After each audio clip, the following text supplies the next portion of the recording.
C'est un réel plaisir de vous retrouver pour ce nouveau numéro des thermomètres de la RDC, madame, monsieur. Bonjour, thermomètre de la RDC, une émission de débat où les co-débatteurs exposent leur avis avec toute liberté, mais pas de diffamation. Alors, les sujets à l'ordre du jour sont le réaménagement de l'équipe de suivi de l'accord FCC-CACH. Nous allons encore en parler sur ce plateau. Les poursuites judiciaires contre la députée provinciale Christelle Ngoïka-Sanji. Ngoï, allais-je dire, fille de l'honorable Ngoïka-Sanji. On lui accuse d'outrage au chef de l'État et à la première dame Denise Nyakeru Tshisekedi. Et puis nous allons faire un commentaire sur la réouverture des frontières aériennes et lacustres. Alors, pour aujourd'hui, nous avons le plaisir de limiter ce plateau avec des mouvements citoyens. Nous recevons 2 mouvements citoyens sur ce plateau. Avec eux, nous allons essayer de parler de la notion, surtout de la citoyenneté, comment doivent se comporter les jeunes et grands dans la société afin d'éviter de tomber dans des cas comme celui de l'honorable Christelle Ngoï. Alors, pour en parler, nous avons le plaisir de recevoir Maître Jackson Kabamba. Il est coordonnateur du mouvement citoyen Elongo Nayo. Bonjour Maître Jackson. Bonjour monsieur le journaliste. C'est pour nous la 2e fois de vous recevoir sur ce plateau. Un plaisir. Un plaisir partagé pour moi, qui vous remercie d'avoir pensé à nous pour cette émission d'aujourd'hui. Voilà, juste à vos côtés, nous avons madame ou mademoiselle Josepha Joyce. Bonjour, monsieur Jean. Vous êtes également du mouvement citoyen Elongo Nayo. Voilà. Et juste à côté, à ma droite, nous avons le docteur Christian Mouong Kajiji Lulé, représentant du mouvement citoyen Compte à rebours. Effectivement. Vous allez bien? Très bien. C'est votre première fois sur ce plateau. Et j'espère que nous allons passer de bons moments. Sûrement. Et en dernier lieu, nous avons Pax Souele, c'est ça? Oui, monsieur Journaliste, bonjour. Voilà, vous allez bien? Ça va très bien. Voilà, avec vous ici sur ce plateau, nous allons essayer de décortiquer les sujets évoqués ici sur ce plateau. Alors, je préfère qu'on commence avec les poursuites judiciaires contre l'honorable Ngoï, fille de l'honorable Ngoïka-Sanji. Et le public aura besoin de votre apport puisque vous êtes des mouvements citoyens. Alors je commence par vous, Maître Jackson Kabamba. Vous avez suivi l'actualité. L'actualité est dominée aujourd'hui par le dossier entre Gabriel Mokia et l'honorable Ngoïka-Sanji. Et de là, nous avons suivi tous la vidéo sur les réseaux sociaux de la fille de l'honorable Ngoïka-Sanji. Elle est députée provinciale qui a tenu des propos injurieux à l'endroit de la première dame. Bien, d'abord merci pour la question. C'est une question qui nous intéresse en tant que mouvement citoyen, parce que en fait, c'est là même notre combat. Responsabiliser chaque citoyen congolais par rapport à ses devoirs vis-à-vis de la société. Lorsque on vous appelle honorable, député, provincial ou national, ça veut dire que vous êtes une personne mise à part. Vous êtes une référence pour la société. Eh bien, lorsque une telle personne se livre en pleine exécution d'une décision judiciaire à des insultes, à des propos outrageants vis-à-vis des autorités de la République, c'est inacceptable.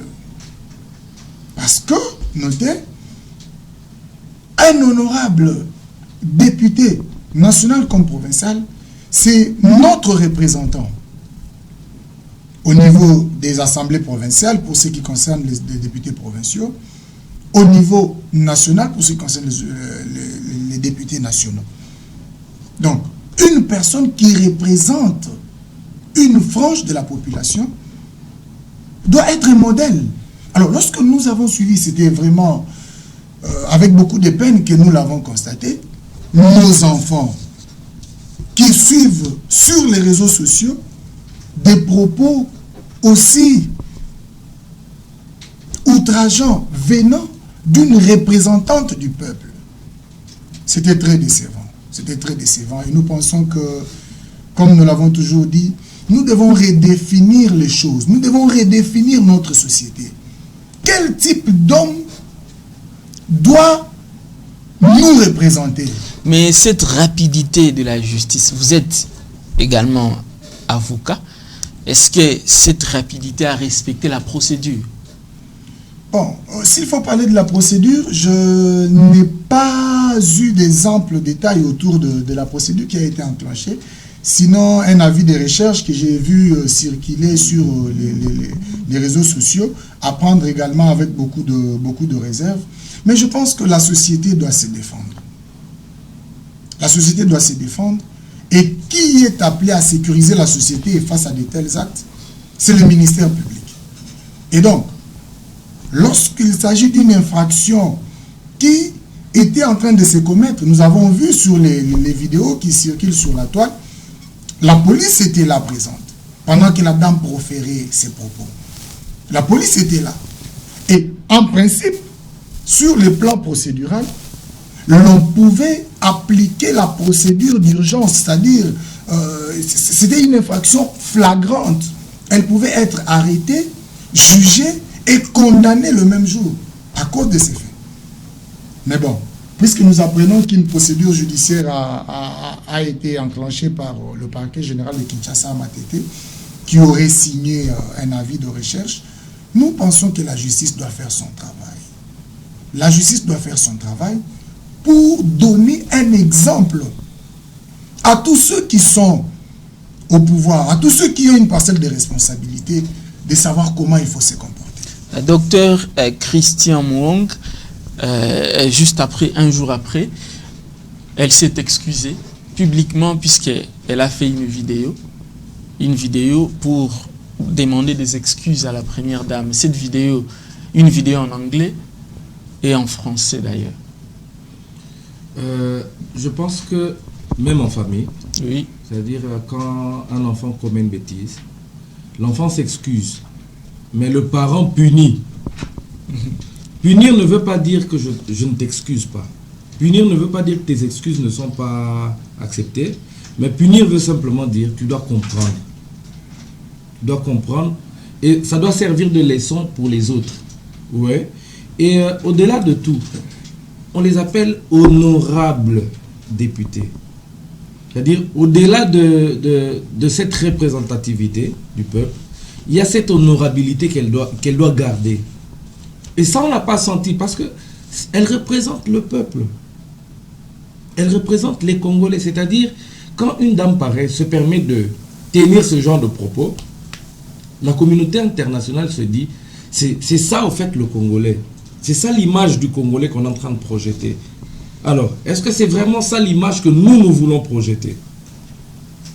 Est-ce que c'est parce qu'elle s'est excusée à la télé qu'on doit oublier? Donc, quelqu'un d'autre pourrait faire la même chose et présenter des excuses. Et surtout que dans ces excuses, j'ai suivi une partie de la vidéo. Je n'ai pas voulu continuer parce que des fois, quand tu suis, c'est pas toujours bien de salir ses oreilles avec des bêtises. Donc, quand déjà une personne dit « on m'attribue des propos », c'est-à-dire, tu ne reconnais pas directement que c'est toi qui avais dit ça. Donc, elle a fait malgré elle. C'est une excuse malgré elle. Et moi, je pense que la justice doit faire son travail. Pas parce que ces excuses ne sont pas acceptées, mais parce que c'est ça la logique de la justice. Je ne peux pas venir tuer ton frère et passer à la télé, m'excuser, et puis on dit, bon, ton limbissier, c'est passé. Au-delà de l'imbisawana, la justice doit agir. Voilà. Alors, Madame Josepha Joyce, vous êtes une femme et c'est une femme qui prononce des propos injurieux à l'endroit d'une autre femme. Qu'est-ce que ça vous fait? Ça fait très mal. Et surtout que, comme les autres l'ont dit, quand ça vient d'une personne qui est déléguée par nous, la population, qu'on s'est dit que voilà, c'est une personne qui va nous représenter aux instances les plus élevées. Surtout qu'on sait que l'éducation de base dans la famille, elle commence par la maman. C'est la femme qui éduque les enfants. Si elle, étant que femme, doit tenir des propos tels qu'elle a tenu à l'égard de la première dame, c'est vraiment déshonorant de sa part. Donc c'est logique, donc vous encouragez cette procédure, elle doit répondre de ses actes devant la justice. Elle l'a fait, elle était consciente, en tout cas quand elle dit qu'elle regrette, comme l'a dit le docteur, en suivant ses propos de pardon, on sent que c'est quelque chose qu'on a forcé, c'était pas naturel. Mais quand vous suivez la première vidéo où elle est en train de professer des insultes, vous sentez que ça venait d'elle. Mais l'autre là, vous sentez que bon, elle était là, assise, bon, elle donne l'impression d'être affectée, mais bon, on me dit, comme on dit en lingala, bon, au sel m'a baissé un pardon pour les caracs. Donc elle a fait ça comme ça. On ne sent pas que ça provient d'elle. Vraiment, moi, j'étais très déçue en suivant cela. Et là, nous, les femmes, on est très mal vues. C'est comme ça qu'on dit à une femme, on ne sait pas donner une telle responsabilité parce que nous, les femmes, on réfléchit toujours, je ne sais pas comment dire. Donc, elle était directe, c'était trop fort, et surtout qu'à l'égard de la première dame. Moi, je n'ai pas compris pourquoi elle devait se mettre à insulter la première dame. Qu'est-ce qu'elle avait à voir dans ça? Mais on pourrait dire que c'est une jalousie, entre guillemets. C'est qu'elle est jalouse d'elle. Mais elle était sous émotion. Oui, cette émotion. Vous êtes expulsé de chez vous. Oui. Et puis, vous voyez la police là-bas. Et déjà aussi, nous avons suivi une émission que son père a passé avec un journaliste de la place où il accusait la première dame d'être derrière Gabriel Mouka parce que la première dame avait besoin de récupérer cette parcelle mais derrière Gabriel Mouka. C'est peut-être dans ce cadre-là qu'elle était énervée puisqu'elle avait appris cette nouvelle-là. Bon, en tout cas, comme je n'ai pas de précisions sur ça, je ne suis pas sûre que la première dame aurait voulu récupérer cette maison derrière Mouka. Comme le président l'a dit, c'est l'état de droit. On doit restituer à tout le monde, c'est bien. C'est toujours dans le même cas, dans le même ordre d'idée qu'on devait restituer à M. Mou qui a toutes ces parcelles qu'il avait, qu'on a eu à prendre depuis des années. C'était pas de choses qu'il a volées, s'il a donné avec il a acheté avec son argent, donc il méritait de récupérer ce qui revient à lui. Mais il n'y a pas que cette maison-là. Par exemple, la maison occupée par le gouverneur de la Banque centrale du Congo. Pourquoi expulser? Pourquoi mettre d'ailleurs seulement Ngoïka Sanji et laisser le gouverneur de la Banque centrale? Non, mais lui-même, M. Mou qui a dit, il y avait la maison, la parcelle du gouverneur de la Banque centrale et celui de l'honorable Ngoïka Sanji, qu'on devait les déguerpir. Mais pourquoi commencer par Ngoïka Sanji et laisser le gouverneur de la Banque? On ne sait pas dire, c'est la police qui est arrivée sur place par rapport à ce qu'on leur a donné. Si on leur a demandé de commencer là-bas, ils pouvaient aller dessus. Même si on commence par eux, c'est pas un problème. Du moins, vous étiez déjà informés que vous deviez libérer cette maison-là. Est-ce qu'il fallait réagir de la sorte? C'est comme ça qu'on dit qu'on réagit sous émotion, sous le choc, effectivement, mais il faut savoir qu'est-ce qu'on dit. Il faut savoir tenir sa langue, tourner sa langue cette fois en disant que qu'est-ce que je suis en train de dire et je l'ai dit devant qui et qu'est-ce que ça pourra porter comme des fruits plus tard. C'est comme ça qu'on s'est dit, parfois on parle et à la fin on commence à regretter, mais pourquoi j'ai dit ça? Voilà, Pax Suele, vous faites partie d'un mouvement citoyen également et de tels comportements. Qu'est-ce que ça vous inspire? De tels agissements, moi personnellement, je n'ai pas aimé. Parce que comment les gens disent souvent que la colère est une courte folie. Le fait que la colère est une courte folie, il faudra avoir ces apaisements. Il ne faudrait pas agir parce que tu es en colère, tu dois faire n'importe quoi, arriver jusqu'à outrager, à insulter. Quand on insulte quelqu'un, on oublie qu'il y a la loi qui existe. Et des fois, les gens oublient que la loi existe. Ils arrivent à faire n'importe quoi, à insulter. Quand quelqu'un t'a causé un préjudice, il faudrait chercher à contacter les autorités compétentes en cette matière-là pour pouvoir résolver un peu ta situation. Mais quand tu te mets à diffamer, à faire de vidéos, à faire n'importe quoi pour insulter, en tout cas, je ne suis pas de cet avis-là pour pouvoir soutenir Madame Christelle. J'aimerais à ce qu'elle puisse répondre devant la loi, devant la justice, sur ce qu'elle a pu faire là comme acte. Oui, je reviens à vous, Maître Jackson Kabamba. Mais la vidéo, ce n'est pas elle qui a filmé. Et la personne qui a filmé ne mérite-t-elle pas d'être poursuivie également? Non, bon, je ne pense pas, parce que vous savez, aujourd'hui, avec les réseaux sociaux, tout le monde a une tendance de vouloir immortaliser une action qui est menée sur terrain. D'ailleurs, nous devrions être contents de ce que la personne qui a pris cette vidéo nous a révélé le caractère d'un honorable député que l'on appelle abusivement honorable, mais qui n'a rien d'honorabilité en elle. Donc, je voudrais revenir un tout petit peu sur la question des excuses qu'a abordé le docteur. Vous savez, une excuse, lorsqu'elle ne vient pas du cœur, elle est assimilable à une insulte. Vous pouvez imaginer, voyez sur la vidéo comment la dame est en train de réagir à chaud. Elle a tenu ses propos avec beaucoup de véhémence. Elle n'avait pas besoin d'un stylo pour noter quoi que ce soit. Elle n'avait pas besoin d'un papier pour lire tout ce qu'elle avait préparé pour insulter, pour proférer comme parole. Mais lorsqu'elle veut présenter des excuses, en train de lire. Elle est en train de lire. Cher ami, les excuses doivent être lues sur un papier comme si c'était un discours qu'elle est en train de dire. Mais en anglais, on comprend qu'elle ne maîtrise pas bien le français, mais en anglais, il y a une deuxième vidéo en anglais où elle parlait sans papier. Non. Vous savez, cette dame est honorable députée au Kasaï oriental. Elle a battu campagne là-bas dans sa langue maternelle. Elle vit à Kinshasa de temps en temps. J'ai vu un débat sur sa page Facebook avec certains de ses correspondants où elle est en train d'écrire correctement en lingala. Elle pouvait communiquer en lingala. L'anglais n'est pas notre langue officielle. Combien de Congolais parlent, écoutent l'anglais? Lorsque vous insultez en lingala, et pour demander des excuses, vous allez les demander en anglais, sous prétexte que vous ne maîtrisez pas le français. Et comment? En lisant. J'ai été personnellement choqué par sa phrase introductive dans cette vidéo. Elle dit, j'ai appris que l'on m'attribue. Ah bon? Mais elle s'est même contredit. On vous a attribué, mais en conclusion, vous demandez le pardon. Ça veut dire que vous reconnaissez.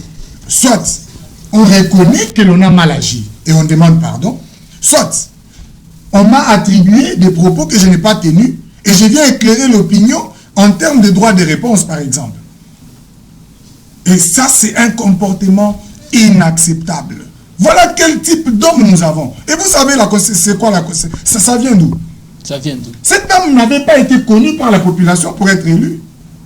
Son père qui était en même temps candidat député national, candidat député provincial et candidat sénateur.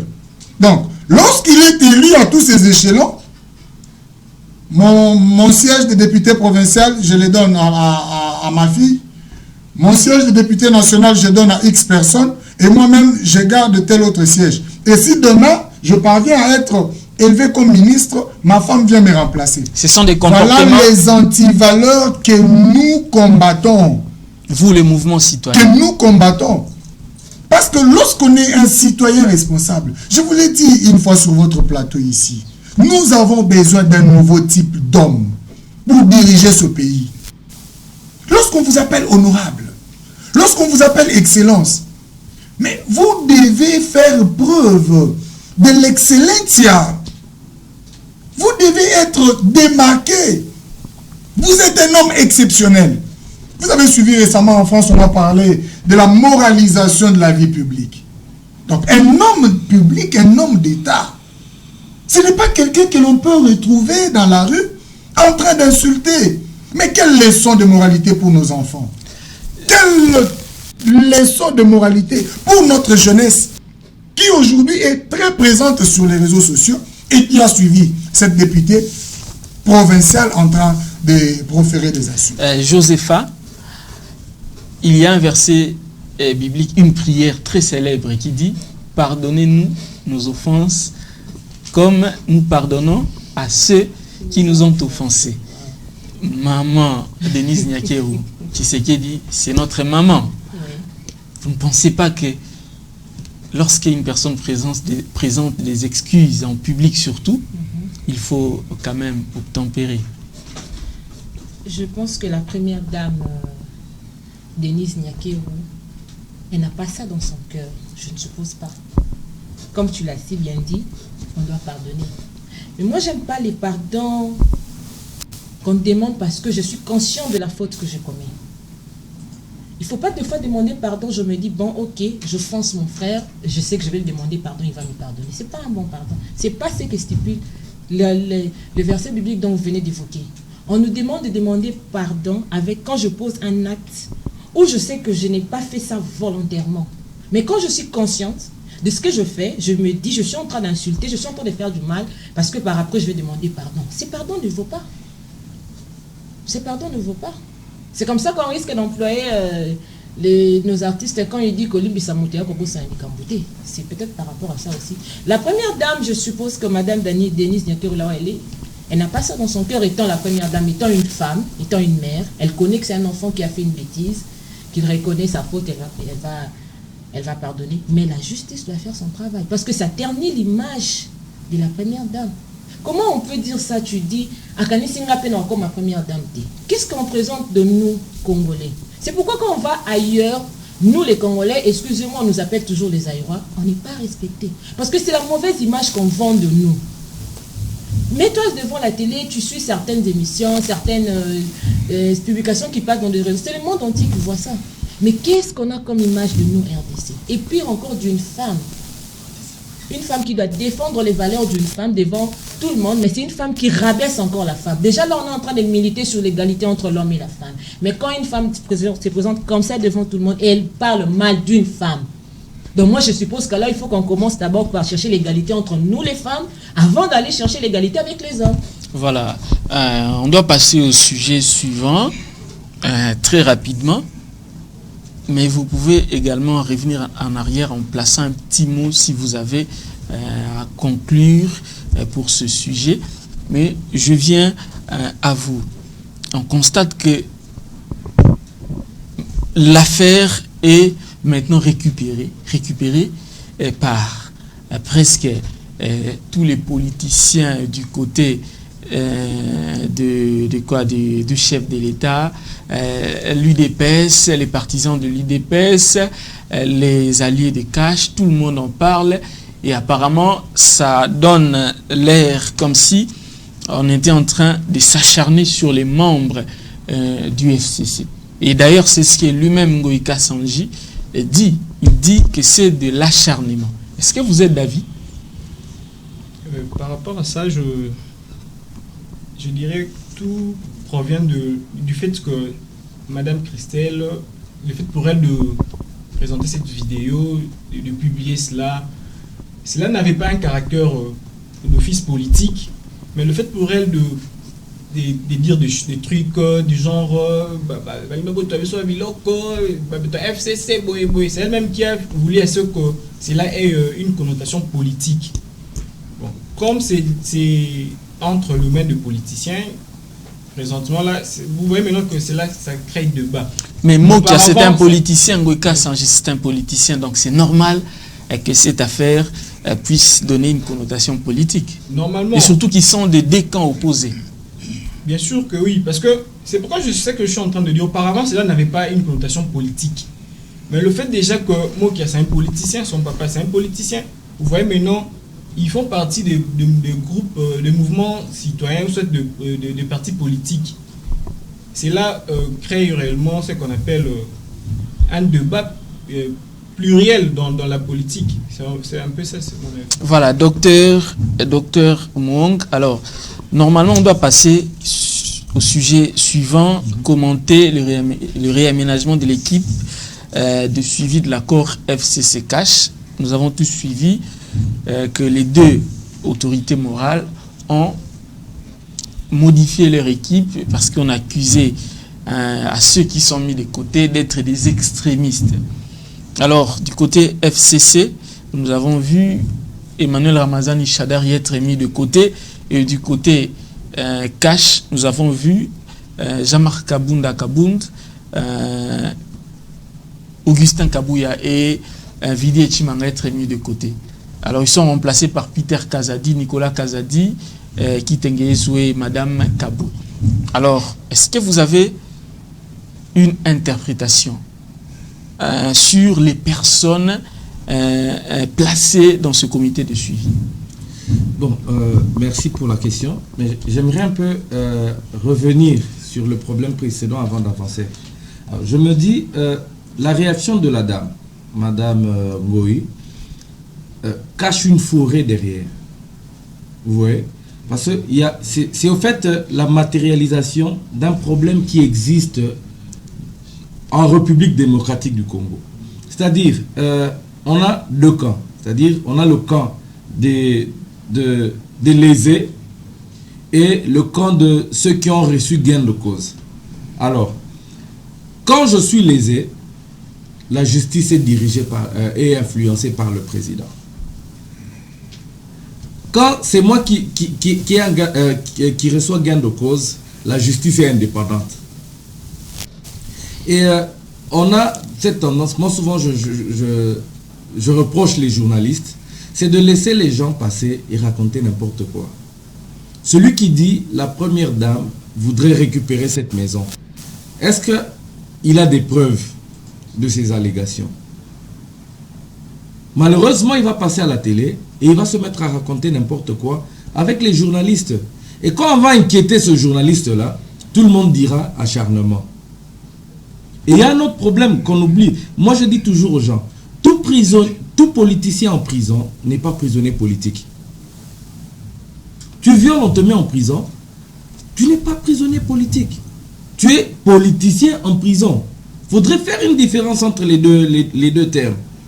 Parce qu'aujourd'hui, Mokia va vous dire liberté de la justice, mais Ngoï Kassanji va vous dire acharnement, justice manipulée. Pourquoi? Parce que c'est lui qui se retrouve maintenant lésé. Quand c'était à son avantage, la justice était libre et Mokia parlait d'acharnement. Et ce système-là doit changer. Ce système-là doit réellement changer. Et au-delà de tout, ça c'est un autre conseil que je donne à mes frères de l'UDPS. Moi j'ai toujours dit, on ne combat pas la dictature par la dictature. On ne combat pas les insultes par les insultes. Parce qu'aujourd'hui c'est tout le monde qui s'acharne vers cette âme, qui l'insulte. Bon finalement, si vous tous vous allez l'insulter, vous la condamnez pourquoi? Laissez-la insulter. On ne peut pas dire aujourd'hui qu'elle a mal fait parce qu'elle a insulté la première dame et nous mettre nous-mêmes à l'insulter. Non, ça n'a pas de sens. Donc les gens font une chose et son contraire. Oui, on veut combattre quelque chose en employant les mêmes méthodes. On se plaint des Koulouna, mais tu veux que comment je me retrouve devant un Koulouna, on a bêté machette? Ça n'a pas de sens. Donc ils doivent aussi revoir leur comportement. Il faudrait qu'ils puissent revoir leur comportement. Laisser à la justice. Laisser la justice faire ce qu'elle veut faire. Si la justice se décide de la condamner, elle sera condamnée. La justice doit vraiment rester indépendante. Et maintenant, parlons de accord FCC-Cash. Oui. Moi, personnellement, je me dis toujours, j'ai toujours été contre. Pourquoi? Parce que je dis, le pays doit être dirigé par la Constitution. Que nous dit la Constitution? Le pays ne doit pas être dirigé par des accords dont les clauses sont ignorées de tous. Ça n'a pas de sens. Et aujourd'hui, ce que les gens doivent mettre dans leur tête, particulièrement ceux de l'UDPS, le bilan actuel sera le bilan du président de la République, Félix Tshisekedi. On ne dira pas, parce qu'il était en accord FCC-Cash, c'est comme ça que rien ne marchait. On dira, c'est lui qui n'a pas travaillé. C'est lui qui a mal fait les choses. Et on devrait quitter cette logique de vouloir prendre le pays en otage par des accords non-sens. Donc vous êtes pour le divorce? Pas nécessairement le divorce, mais le retour au respect de la Constitution. Que nous dit la Constitution? L'accord FCC-Cash n'a aucun lien avec la Constitution. Mais des coalitions existent lorsqu'on n'a pas la majorité au Parlement. Oui, ce n'est pas une première ici. Non, mais aujourd'hui, il y a la majorité au Parlement. La majorité au Parlement, c'est FCC Cash. Non, mais le chef de l'État au départ n'avait pas la majorité. Au départ, la Constitution ne reconnaît que opposition et majorité. C'est-à-dire, soit vous êtes de l'opposition, soit vous êtes de la majorité. Si l'UDPS, si le président de la République ne se retrouvait pas dans la majorité, il était dans quel camp? Parce qu'aujourd'hui, quand vous parlez de coalition, la coalition se fait entre majorité qui a été reconnue et opposition, si on peut l'appeler comme ça à l'autre camp opposition. C'est-à-dire, quand vous décidez de vous coaliser, c'est-à-dire vous prenez majorité et opposition, vous décidez de travailler ensemble. Mais quand vous prenez un seul parti ou deux partis de l'opposition que vous ramenez à la majorité, vous dites que c'est coalition. À la lumière de la Constitution, ce n'est pas une coalition. C'est juste que ils ont identifié la majorité qu'ils ont appelée FCC Cash. Ça, simplement. Donc, nous retenons que vous prêchez le respect de la Constitution. Le retour à l'ordre constitutionnel. Et le respect de la Constitution veut qu'il n'y ait pas cet accord FCC Cash. Non, les accords existent, mais seulement ces accords-là ne doivent pas prendre en otage le pays, ne doivent pas empêcher le pays d'avancer. Voilà, très bien. Maître Jackson Kabamba, vous avez également suivi l'actualité. Jean-Marc Kaboundé mis de côté et Augustin Kabouya ainsi qu'Emmanuel Ramazani Chadari. Ce sont les personnalités qui allumaient les feux. L'un parlait de faire nager les autres vont nager et l'autre nous parlait de Yémei. Bon, j'aimerais, avant de revenir à cette question de réaménagement des animateurs de ce fameux comité de suivi de l'accord, sur la question, la première question en fait de l'honorable entre guillemets. C'est une question qui vous intéresse, vous, les mouvements citoyens. Voilà pourquoi vous insistez sur ça. Nous insistons sur ça. Vous savez, si la société existe, c'est parce que chaque citoyen avait accepté d'aliéner une partie de sa liberté au profit de cette société. C'est comme ça que la société a existé et nous avons des lois qui régente les comportements des individus au sein de la société. Vous parlez de la question de la récupération, on crie maintenant l'acharnement politique. Non. On devrait faire la part des choses. La société est dirigée par des règles qui sont connues. Vous estimez que la décision que l'on vient exécuter contre vous viole vos droits. Les droits congolais vous donnent la possibilité également d'exercer vos voies de recours si vous estimez que cette décision-là vous laisse. Vous pouvez revendiquer un droit, mais dans la légalité. Vous pouvez corriger un mauvais comportement, mais dans la légalité. Donc, ne jamais répondre le mal par le mal. Donc, concernant la récupération dont vous avez parlé, s'il y a des camps politiques qui font de la récupération en insultant, non, nous disons non, ça ne devrait pas se faire de la sorte. Vous estimez que la dame a tenu des propos qui ne vous enchantent pas. Chaque citoyen a le droit de faire une dénonciation auprès des autorités judiciaires pour dénoncer un tel comportement. Et d'ailleurs, beaucoup des politiciens et même des citoyens ont dénoncé sur les réseaux sociaux. Nous avons vu des lettres écrites par des citoyens pour dénoncer et condamner ces actes. Et il y a même une personne qui a écrit, le docteur John Kankunda, lui il est un allié de Cash, il a écrit une lettre et il s'est adressé au procureur pour lui demander de se saisir de cette affaire afin de faire appliquer la loi. Voilà, c'est cela la légalité en fait. Un citoyen qui estime qu'un acte va à l'encontre des normes de la cité peut le dénoncer. Vous n'êtes pas directement concerné, mais en tant que citoyen, vous estimez que ce que mon frère a fait ne répond pas aux normes qui doivent être imposées dans notre société. Vous pouvez faire une dénonciation auprès de l'autorité compétente qui se saisit de ces faits pour rétablir l'ordre public. Voilà, c'est un comportement que nous encourageons des autres, mais nous décourageons ceux qui répondent l'insulte par l'insulte. Ça ne se passe pas comme ça. On ne répond pas au mal par le mal. Lorsqu'on veut changer les choses, on ne doit pas procéder par les mêmes méthodes. Voilà. Donc, s'il faut revenir sur la question du réaménagement. Réaménagement très vite. Je pense que j'ai souvent très mal lorsque nous avons toujours tendance chez nous à parler des individus, à encenser les individus. Moi, je pense que nous devons redéfinir les choses. Je crois l'avoir dit sur votre plateau ici lors de mon dernier passage. Nous devons faire la promotion des valeurs. Nous devons faire la promotion des institutions. Nous devons faire la promotion des idées, la promotion des pensées.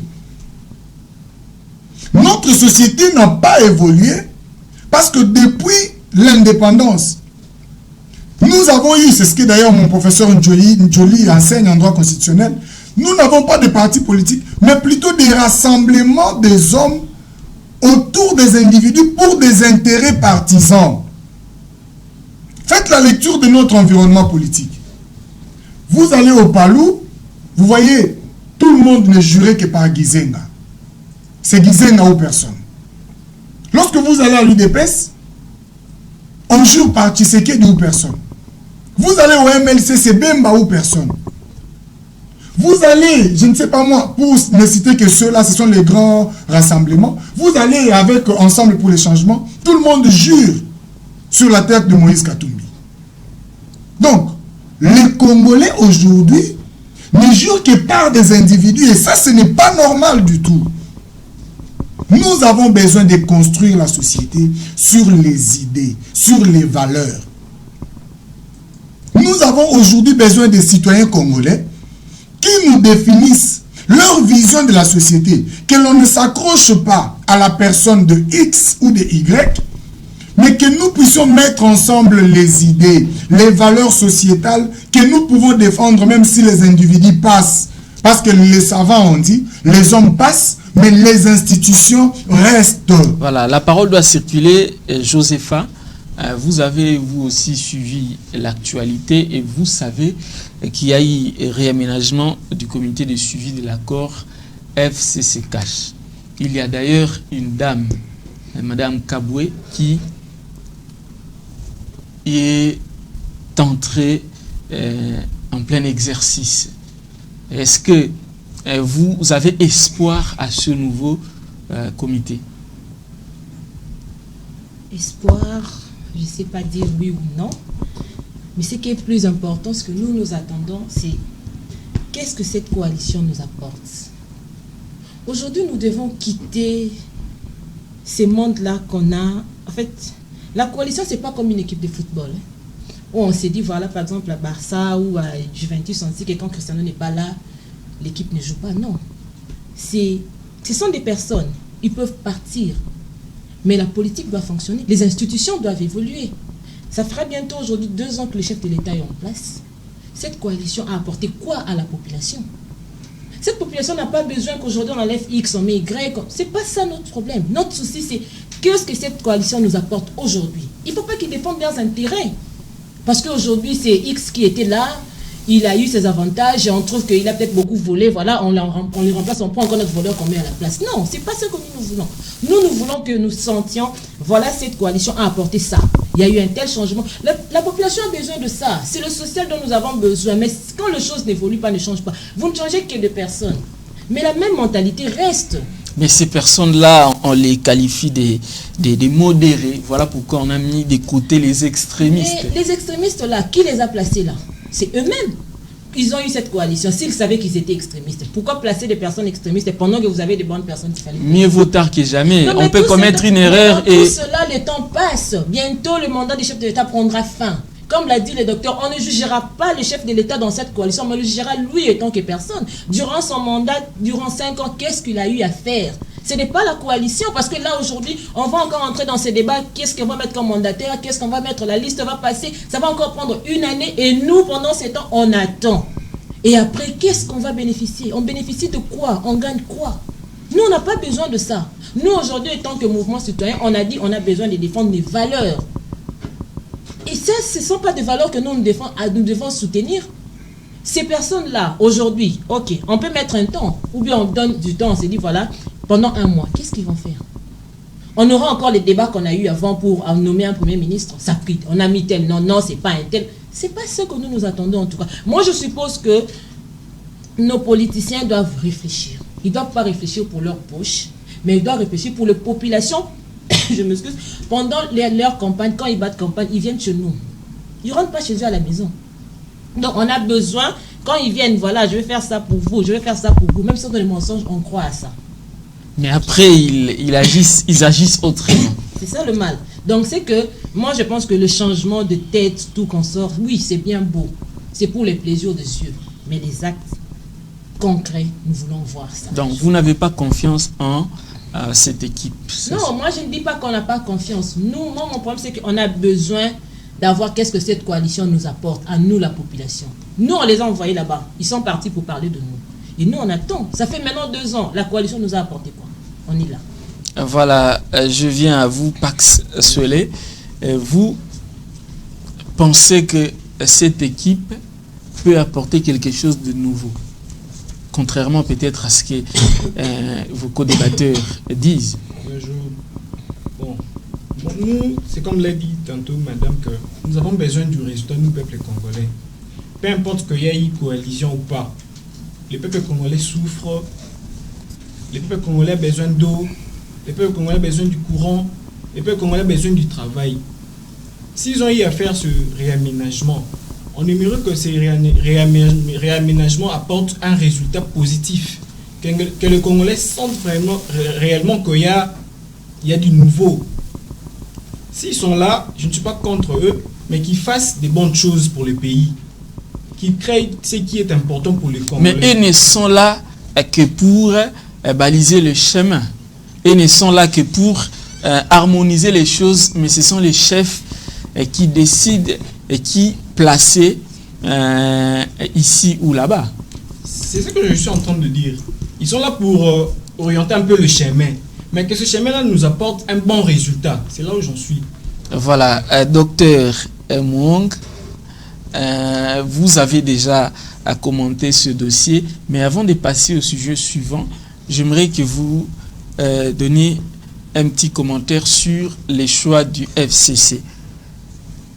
Nous avons Nemi Mulanya qui est resté. Nous avons actuellement dans l'équipe Urbain Minaku. Nous avons Raymond Chibanda. Et puis nous avons Azarias Arouberwa. C'est une bonne sélection selon vous? Parce qu'apparemment du côté cash, le problème ne se pose pas vraiment. Très souvent les problèmes viennent du côté FCC. La population les accuse de bloquer les actions du chef de l'État. Moi, je pense que j'ai toujours été contre cette façon de parler, de dire il bloque les actions du chef de l'État. C'est le chef de l'État qui se bloque lui-même. Le premier blocage vient de quoi? Le premier blocage vient du fait que le président de la République puisse accepter qu'on le mette sur un même pied que Joseph Kabila. Joseph Kabila aujourd'hui, c'est un sénateur à vie. Il a été président de la République, mais il est passé. Ouais. Qu'il soit autorité morale, bon, ce terme n'existe souvent qu'en Afrique aussi. Autorité morale du FCC, ça, c'est pas notre problème. Mais seulement, le président de la République reste président de la République. Moi, je suis révolté quand je vois qu'on puisse mettre le président de la République et Joseph Kabila sur un même pied. Ça passe pas. Ça passe pas. Et l'autre grand problème, c'est lequel? C'est que ce n'est pas les intelligences qui manquent. Les personnes qui sont placées aujourd'hui, que ce soit du côté FCC ou du côté cash, ce sont des personnes très intelligentes. Leur intelligence n'est pas approuvée. Mais le grand problème, c'est lequel? c'est ce qu'avait dit Maître, c'est le fait que tous puissent agir, pas pour des idées, mais pour des individus. C'est-à-dire, ceux du cash te disent, nous sommes là pour Félix Tshisekedi. Point barre. Pas pour le peuple. Pas pour le peuple. Ceux du FCC te disent, nous sommes là pour Joseph Kabila. Pas pour le peuple non plus. Pas pour le peuple non plus. Et quand ils débattent, ils mettent le président de la République et l'ancien président sur le même pied. Alors que lui n'est que sénateur. Il n'est que sénateur. Et puis un titre honorifique, il peut ou ne pas y aller, ça pose pas de problème. Vous voyez? Et tant qu'on va continuer à réfléchir sur base des individus et non pas sur base des idéaux, rien ne va marcher.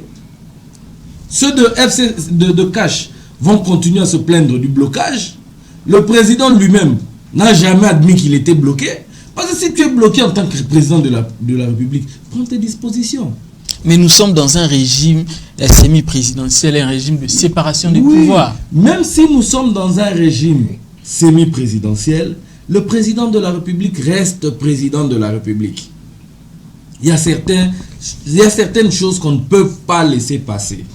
Le président de la République reste président de la République. C'est lui qui choisit son équipe. C'est lui qui a décidé qu'il puisse créer un accord FCC Cash. Il a même dit au départ, il n'avait même pas parlé de l'UDPS, ni du Cash. Il dit, il y a un deal qu'il a fait avec Joseph Kabila. Ce terme est sorti du président de la République. C'est-à-dire, volontairement, il a décidé de travailler avec Joseph Kabila et son équipe. C'est-à-dire, aujourd'hui, on ne peut pas dire que le président est bloqué du moment que c'est lui qui choisit ceux qui doivent travailler avec lui. C'est un acte volontaire. C'est un acte volontaire. Voilà, c'est retenu. Alors, vous allez... Je viens à vous, Maître Jackson Kabamba. Nous devons passer au troisième sujet, normalement, très vite, puisque nous courons derrière le temps. Et puis, je sais que vous, dans le cadre de vos mouvements citoyens, vous prévoyez également une sensibilisation sur la prévention routière. Vous allez également placer un mot, mais déjà, actuellement, les frontières aériennes et lacustres sont opérationnelles. Nous voyons des avions atterrir et monter. C'est un ouf de soulagement. Bon, merci beaucoup. Je voudrais, si vous le permettez, placer un mot par rapport à cette question des individus, des animateurs. Très vite, parce que nous courons derrière le temps. Le peuple congolais aujourd'hui n'a plus besoin des politiciens, mais il a besoin des hommes d'État. Un homme d'État, c'est qui? C'est celui-là qui met l'intérêt général avant son propre intérêt. C'est celui-là qui met l'avenir de la nation avant sa propre poche. Nous avons besoin des hommes qui se soucient de l'avenir de nos enfants. Nous avons besoin des animateurs des institutions qui se soucient du développement de ces pays. Que deviendra le Congo dans 5 ans? Que deviendra le Congo dans 10 ans? Et quels mécanismes nous devons mettre en place pour y parvenir? Voilà des hommes dont nous avons besoin. Et que donc, je pense que, très humblement, nous devons redéfinir les choses dans notre société, non pas autour des individus, mais autour des valeurs. Je voudrais revenir sur la question des réouvertures des frontières. Un ouf de soulagement, oui, parce qu'il y a des familles, je connais quelques familles qui étaient séparées depuis toute cette période de confinement parce que le papa était parti, il a été bloqué en confinement et les enfants et la femme sont restés. Pour toutes ces familles-là, c'est un ouf de soulagement parce que papa doit revenir, la famille se reconstitue, c'est une très bonne chose. Mais cependant, ceux qui sont chargés de nous informer sur la pandémie, je pense que même le président de la République lui-même est revenu là-dessus dans son discours sur la levée de l'état d'urgence. Il l'a répété encore récemment lors d'une de ses sorties médiatiques. Il dit, le confinement est fini, mais la maladie est là. La maladie est là. quelles sont les mesures d'accompagnement qui sont prises pour sécuriser nos frontières contre la pandémie? C'est ce qui nous intéresse le plus. Est-ce qu'on a pris des précautions pour sécuriser nos citoyens congolais qui sont affectés à nos frontières, aux aéroports, aux différents beaches, ainsi de suite? Ce sont des dispositions qui doivent suivre. Parce que j'ai suivi, la semaine passée, la police s'est levée contre les églises. De la manière dont nous n'avons pas vu cette police se mobiliser pour les autres organisations, les autres mouvements. On a même menacé d'envoyer des policiers dans les églises pour prendre des vidéos et vérifier si les églises respecteraient les règles barrières. Ils avaient raison parce qu'on a constaté dans d'autres églises, notamment les églises délimitées, que certaines personnes n'ont pas respecté les gestes barrières. C'est vous qui dites qu'ils avaient raison, mais je peux vous dire, s'il y a une organisation, une entité aussi organisée parmi tous les regroupements qui ont été déconfinés, c'est l'église. À l'église, vous pouvez recevoir quelqu'un, il y a un service de protocole. Lorsque vous arrivez, vous êtes accueilli, on vous donne une place, et vous-même, vous avez conscience qu'à l'église, je ne peux pas désobéir. Vous dites ça parce que vous faites partie de la société civile. Bon, pas du tout. Nous devons quitter ce raisonnement. De dire qu'on défend quelque chose parce qu'on appartient à X frange. Mais nous devons faire parler la rationalité. Vous le savez, vous faites partie dans toutes les églises qui existent. Lorsque vous y arrivez, il y a un service d'accueil bien organisé. On vous accueille, on vous indique votre place. Et vous-même, déjà, vous êtes conscient que je suis à l'église, par respect pour mon Seigneur. Je ne peux pas désobéir. Je respecte les règles qui me sont imposées. Mais nous voyons le grand marché depuis qu'on a réinstallé, depuis qu'on a rouvert notre grand marché ici. Quelles sont les précautions qui ont été prises pour que tous ceux qui viennent fréquenter les grands marchés se lavent les mains, température soit prélevée, ainsi de suite? Dans les bars aussi. Vous allez dans les boîtes de nuit. Vous ne trouvez pas des policiers qui viennent contrôler est-ce que les gens, avant d'entrer dans des boîtes, ils se lavent les mains, ils se désinfectent et ainsi de suite. Mais pour les églises, une entité qui est plutôt organisée, la police s'est levée avec une détermination étonnante. Je pense que pour les frontières, comme nous le disons, les mesures d'encadrement, les mesures d'accompagnement doivent être prises. Parce que c'est vrai, nous avons besoin de ces mouvements frontaliers pour faciliter le mouvement économique également. Mais nous n'oublions pas que nous avons une population à sécuriser, à protéger contre la pandémie. Il ne faudrait pas que nous puissions retomber dans le confinement comme les autres pays. La Chine, vous avez vu, ils ont déconfiné, ils ont reconfiné ensuite parce que le virus a encore pris d'autres proportions. Voilà, je préfère donner la parole à Docteur Mouang avant de vous prendre. Madame, un autre problème, avant de voyager, il faut avoir l'attestation de l'INRB ou d'une autre institution. Bon, vous savez, c'est triste. C'est triste pourquoi? Parce que moi, j'ai commencé à dénoncer ça dès le départ. C'est-à-dire, pendant le confinement, alors qu'ailleurs, on a confiné et on a accompagné la population, chez nous, la population n'a pas été accompagnée. C'est-à-dire, on bloque tout et vous restez à la maison. Le ministre continue d'être payé. Le président est payé, son équipe est payée. Mais la population, cette dame qui ne vend que les beignets, ne peut plus vendre les beignets. Cette dame qui vendait les habits ne peut plus vendre. Ce qui fait que cette personne accumule des dettes et des dettes qu'elle ne pourra pas payer. On vous dit courant maille au filet. Mais le jour où ils ont mis payant, la facture vient le triple. Une façon de récupérer. Une façon de récupérer Mbongo et Nine. Et malheureusement, nous avons des dirigeants, excusez-moi de le dire, qui ne pensent qu'à leur poche. Pourquoi? Ça, c'est dans tous les secteurs. Même dans le secteur de l'éducation. Moi, j'ai vu, par exemple, en France, pendant le confinement, on discutait déjà sur l'après-Covid, l'après-confinement. Mais chez nous, ici, ils ont passé leur temps à rêver. Et on se réveille un matin, on dit, bah, finaliste, va dans la classe. Par quel mécanisme va finaliste, va dans la classe? Point d'interrogation. Quel mécanisme on met en marche, en place pour protéger ces finalistes qui vont rentrer? Point d'interrogation. Comment est-ce qu'on va résoudre ce problème où les finalistes batangi, les restes batangi? Il y aura peut-être des classes vides. Point d'interrogation. Est-ce que on a l'écran ou bien bander la classe? Point d'interrogation. On ne connaît rien de tout ça. On revient au fond de la frontière, oui. Ailleurs, le test de Covid, ça coûte même pas $5. Et tu verras qu'aujourd'hui, le gouvernement, les ministres vont plus communiquer sur les $30 qu'il faut payer.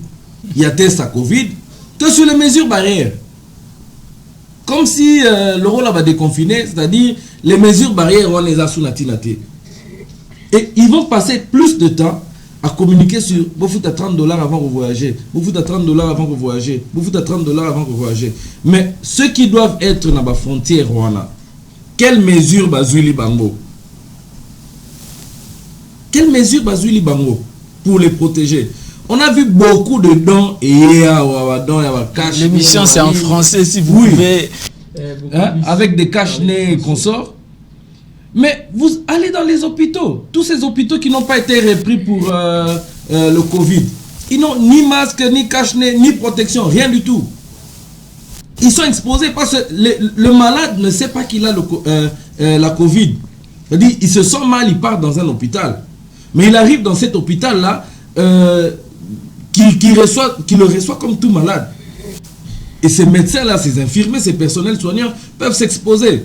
On a vu ailleurs, ils vous disent, on a le stock minimal qui peut nous permettre, on a le stock moyen qui peut nous permettre de fournir des matériels à tous les hôpitaux. Et c'est donné gratuitement. Mais chez nous, tout ce matériel qui arrive, on ne sait pas. Aujourd'hui, avec tous les dons qu'on reçoit, le ministre vous dit, je n'ai reçu que 7 millions. La riposte vous dit, on n'a reçu que 2 millions. Le Premier ministre, je ne sais pas, parle de 10 millions. Mais finalement, ils ne seront même pas poursuivis pour savoir, tout cet argent qui est entré est parti où? Et c'est ça le grand problème. Voilà, vous avez la parole maintenant, Josepha. Dans le cadre de la réouverture des frontières, il est annoncé le retour au pays de Martin Fayulu et de Adolphe Muzito. Est-ce que vous ne craignez pas qu'à leur arrivée, qu'il y ait une masse importante au niveau de l'aéroport et qu'il y ait des contaminations en cascade? Voilà encore le problème où on évoque que le politicien n'aide pas le Congolais. Lui, M. Fayulu, M. Muzito, lui bien, ils sont partis. Pour revenir au pays, il faut organiser une telle activité pendant que nous avons une pandémie. Vous trouvez que ces gens n'ont pas pitié de nous, la population? Quand ils drainent, parce que j'ai suivi récemment le porte-parole de M. Guy Péné qui disait, voilà, on était en réunion, il faut être là déjà à l'aéroport à 6 h du matin, massivement et tout. Mais est-ce que, quand il demande à cette population d'arriver, qu'est-ce qu'il va leur dire comme... Il les a prévenus par rapport aux mesures barrières. Ils vont leur donner des cache-nez. Pendant qu'ils vont marcher, est-ce qu'il y aura une distanciation d'1 mètre? Point d'interrogation. C'est ça. C'est ça le politicien congolais. Il n'a pas le souci de l'autre. Il a le besoin de lui. Et ils veulent drainer des masses. Ils veulent, quand il va rentrer, c'est l'exhibitionnisme en fait, c'est ça. Il veut qu'on voit, voilà, le chef de l'État est rentré, comme il s'appelle chef de l'État. Il est rentré, voilà la population, le soutien et tout. Ok, c'est bien. C'est pour son plaisir à lui. Mais cette population-là, à son retour. Parce qu'à la fin, ce qu'on verra, ce sera de bagarre. Bah, puis avec 2000 francs, 5000 francs, il faut se tirailler et tout et tout. Mais ce n'est pas ça. Pendant que la maladie est là, le corona n'est pas fini. C'est une pandémie qui est invisible. Et la contamination, elle est très dangereuse. Mais quand vous drainez de gens comme ça, qu'on vient de l'accueillir à l'aéroport, c'est bien. Mais ces gens-là, ils sont protégés, ils sont sécurisés par quoi? Vous voyez le mal? Donc, Pax Swele, vous aussi, vous pensez que l'État ne prend pas des mesures pour sécuriser la population? Oui, pour ne pas nier à 100%, l'État prend des mesures, mais il n'y a pas un comité de suivi approprié pour pouvoir chercher un peu à à suivre ou à pallier tout cela. Mais vous avez l'inspecteur général, l'inspecteur provincial de la police ville de Kinshasa qui fait le suivi. Nous avons l'équipe des ripostes qui existe également. Au niveau de... Dans la pratique, en fait, dans la pratique, on voit autre chose. Il n'y a pas vraiment, pour moi, je dirais, il n'y a pas vraiment un comité de suivi qui respecte tout cela. Non, mais quand on voit les agents de l'ordre dans les églises, c'est justement pour surveiller, vérifier si les gestes barrières sont respectés.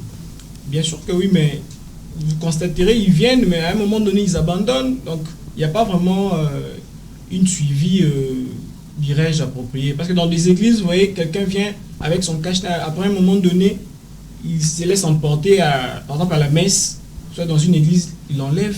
Mais qui est là pour poursuivre? Donc, il faut un suivi. Oui, approprié. Il faut un suivi approprié. Alors, très bien. Alors, normalement, ce samedi, vous, en tant que mouvement citoyen, deux mouvements citoyens différents, il faut préciser. Vous, c'est le mouvement citoyen, Elongo Nayo, et vous, c'est Compte à rebours. Cependant, en tant que mouvement citoyen, vous prévoyez une activité pour sensibiliser sur, précisément sur quoi? Sur la sécurité routière. Sur la sécurité routière. Il s'agit de quoi exactement? Merci beaucoup. En fait, nous sommes deux mouvements citoyens, comme vous l'avez dit, Elongo Nayo et Compte à rebours. Nous nous sommes mis ensemble pour veiller à ce que nos concitoyens, nos frères et sœurs soient sécurisés sur la route. En fait, nous sommes partis d'un constat. Personnellement, j'habite la commune de Mongafula avec le docteur Christian. Nous avons constaté une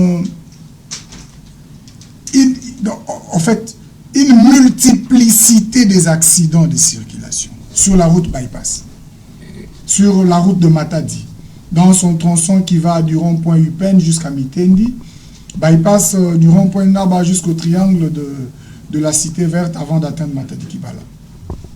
Beaucoup d'accidents de circulation. Nous avons enregistré beaucoup de cas de décès sur ces tronçons. Alors nous avons réfléchi pour nous dire qu'est-ce que nous pouvions faire en tant que mouvement citoyen pour sauver cette population dont les morts se multiplient suite à des accidents de circulation. C'est comme ça que nous avons décidé de lancer cette campagne. Nous allons commencer par, comme on dit toujours, la charité bien ordonnée commence par soi-même. Nous allons commencer par la commune de Mongafula où nous habitons. Nous allons lancer cette campagne de sensibilisation sur la sécurité routière avec pour thème Balabala Ezalili Tate. Balabala Ezalili Tate, comme pour dire en français, il n'est pas aisé de mourir sur la route. Protégeons-nous sur la route, sécurisons-nous sur la route. Mebatela, Pebatela Moninga. Donc tu te sécurises et tu sécurises les voisins. C'est cette campagne de sensibilisation que nous allons lancer. C'est samedi déjà sur notre point de rassemblement qui est l'arrêt armée du salut dans la commune de Mongafula. Nous allons nous retrouver là avec les membres de nos deux mouvements citoyens pour échanger avec tous les usagers de la route. Nous partirons de là, nous allons échanger avec les conducteurs, nous allons échanger avec les motocyclistes, nous allons échanger avec les piétons également. Bref, tous les usagers de la route, de telle sorte que chacun puisse être conscient de son droit et de son devoir lorsqu'il se retrouve sur la voie publique. Voilà, Josepha, vous êtes un jeune mouvement citoyen, vous avez un problème de moyens, ça c'est sûr. Il faut bien préciser que vous les faites avec vos propres moyens, avec les moyens de bord. Alors vous lancez sûrement un appel aux personnes de bonne foi qui voudraient bien vous soutenir. Oui, on lance un appel à toute personne qui a besoin d'apporter son aide à notre vision. Comme vous l'avez bien dit, nous sommes un mouvement citoyen qui est encore tout jeune. On évolue encore et on n'a pas encore vraiment posé beaucoup de bases solides. On s'est débrouillé avec nos propres moyens. Et là, nous demandons à toutes celles ou à toute personne qui sent qu'il a besoin d'aider, Parce que ce que nous voulions, c'est que on est en train de faire comprendre aux gens qu'aujourd'hui, on remarque beaucoup de cas d'accidents sur nos voies publiques. Les conducteurs, le motard et tout le monde est pressé. Et dans tout ça, les pauvres piétons, des fois, ils en pâtissent, même des fois entre eux. Et c'est vraiment quelque chose qui est très, très important. On doit vraiment éveiller la conscience de tout un chacun. Alors, tout ça, ça mérite beaucoup. On commence dans la commune de Mongafula et on doit étendre ça sur toute la ville de Kinshasa. Et pourquoi étendre ça dans toute la République? Aujourd'hui, on a 26 provinces. On doit aller partout. Et sur ce, avec le petit moyen que nous avons aujourd'hui, nous, on commence. Et on a besoin aussi que d'autres personnes viennent nous apporter un coup de pouce pour que nous étendions ça à tout le monde. Docteur Amouang, comment sera composée l'équipe exactement? L'équipe est composée des membres de Elronayo ainsi que des membres de CAR, Contarego. Alors, on se retrouve... En fait, l'activité de samedi, c'est le lancement d'une campagne. Ouais. Donc, le samedi, nous lançons en fait cette campagne qui doit commencer. Et nous pourrons prendre des contacts avec, entre autres, ASECO, parce que c'est souvent eux qui sont incriminés en cas d'accident. Mais seulement, faudra maintenant... En fait, le but aujourd'hui, c'est changer la perception des gens.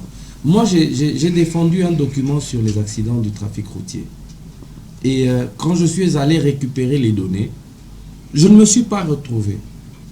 Pourquoi? Parce qu'en cas d'accident, que ce soit grave ou mineur, ceux qui partent constater l'accident ne se limitent qu'à incriminer ou pas le chauffeur, celui qui conduisait.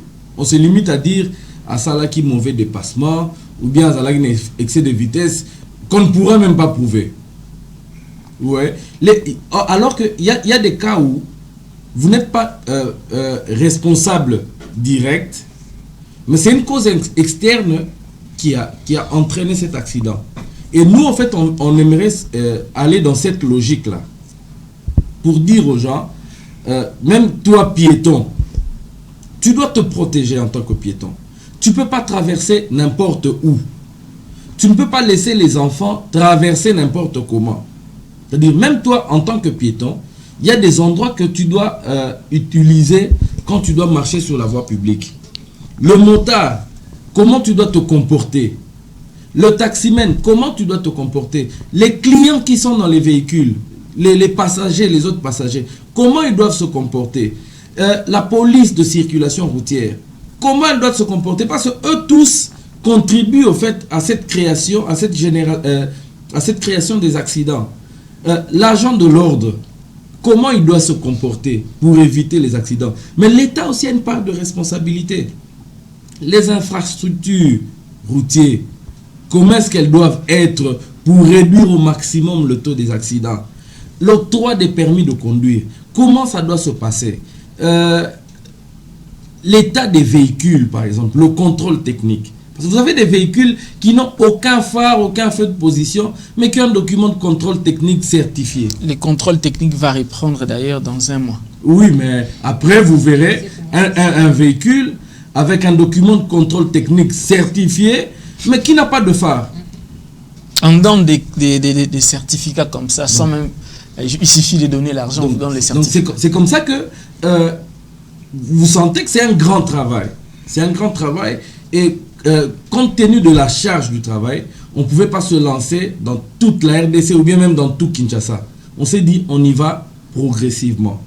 Pour un début, on va d'abord commencer à sensibiliser dans les rues, avant d'organiser par exemple des conférences ou bien des séances de formation vraiment où on forme ces usagers-là à savoir comment se tenir lorsqu'on doit utiliser le trafic routier. Voilà, Maître Jackson, vous allez conclure parce que nous sommes déjà arrivés à la fin, mais pour raison d'équilibre, nous donnons également la parole à Pax Soleil. Est-ce que vous aussi, vous avez un message toujours dans le cadre de cette sensibilisation? Dans le cadre de cette sensibilisation, nous serons là à la rue ce samedi déjà pour essayer un peu de veiller la conscience de nous, d'abord des personnes, des humains et également aux chauffeurs ce qui concerne... à partir de 8 heures déjà, nous serons là à la rue pour essayer un peu de veiller la conscience aux jeunes gens qui traversent souvent... Parce que bientôt là, les cours ont repris. Mais comment est-ce que les enfants traversent? Qui les aide à traverser?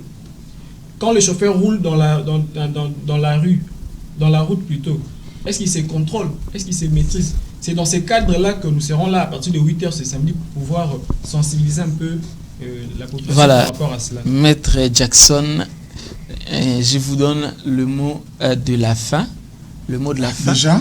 Oui, parce que les temps à la télé, c'est le temps. Bon, vous aurez aussi un petit mot. Vous allez conclure vous deux. Alors, un petit message. Un petit message, c'est que cette situation est très préoccupante. Lorsque vous fréquentez la route bypass, vous constatez déjà, on a un sérieux problème d'arrêt des bus. On a un sérieux problème des signaux routiers. On a un sérieux problème d'éclairage public. On a un sérieux problème d'absence parfois des agents de régulation de la circulation routière. Tout ça, ce sont des problèmes que l'État doit résoudre. Qui sont au volant de nos véhicules? Qui leur a délivré les permis de conduire? Dans quelles conditions les permis ont été délivrés? Voilà le travail que nous visons au travers de cette campagne de sensibilisation sur la sécurité routière. Et que donc nous lançons, puisque c'est ma dernière intervention, je salue en passant tous les amis de Longo Nayo qui nous suivent de partout à Kinshasa et particulièrement ceux de la commune, des communes voisines de Mongafula et de Selembao, que nous invitons à se joindre à nous déjà le samedi 22 à partir de 8 heures. Notre point de rassemblement, c'est sur l'arrêt armé. C'est là que nous allons lancer notre campagne.